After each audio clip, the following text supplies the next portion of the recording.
Hello everyone, this is the completion video for the Bell 222 for those that are interested. I'm using the MZ32 Grosvenor radio system in this helicopter with two receivers, one for the mechanics and flight portion and the other receiver for just the landing gear, retractable gear. A lot of discussion on what to do about batteries on this helicopter. Some people have cut their helicopters in half right here and slid batteries down in, but this is a 700 size and the mechanics, you couldn't get the batteries past the mechanics even if you cut this hatch in half and was able to remove this part. So this hatch has remained intact. My batteries are in there. You can see a battery right there. And the way I'm going to connect the batteries is right through the two rear windows, which I've left open. You can see this is the connector that goes to the helicopter. This is the connector that goes to the battery. And there are two 6S batteries in here, one on either side, and they're run in parallel. So it's 6S 5000. Should get some pretty good runtime out of that, but you cannot really even see the battery from the side window or the front. If I have to remove the batteries, the front windshield is removable.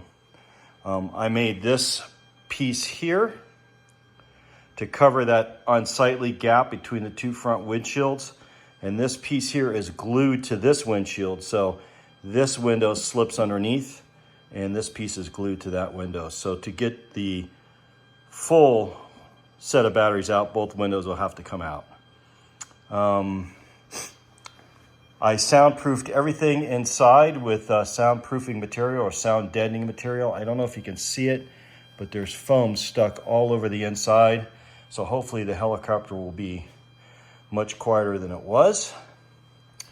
I elected not to do any kind of lighting system on this helicopter just because it's complicated enough to get to the flight batteries.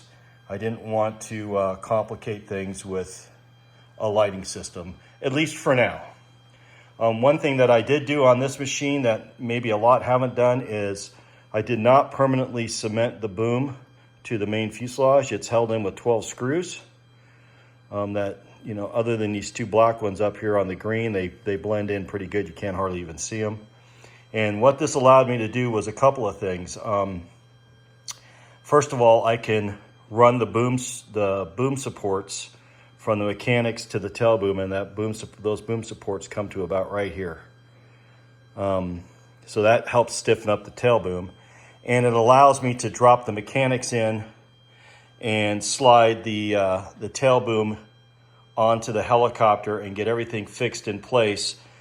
Not the tail boom, but the actual tail boom of the mechanics, everything fixed in place before I slide this tail boom on.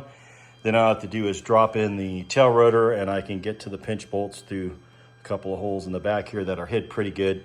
Matter of fact, I will be tidying up this hole so that white edge of the glass doesn't show. I'll get it painted green so it really blends in. Again, no lighting on this, but I put all the faux lights that came with the kit.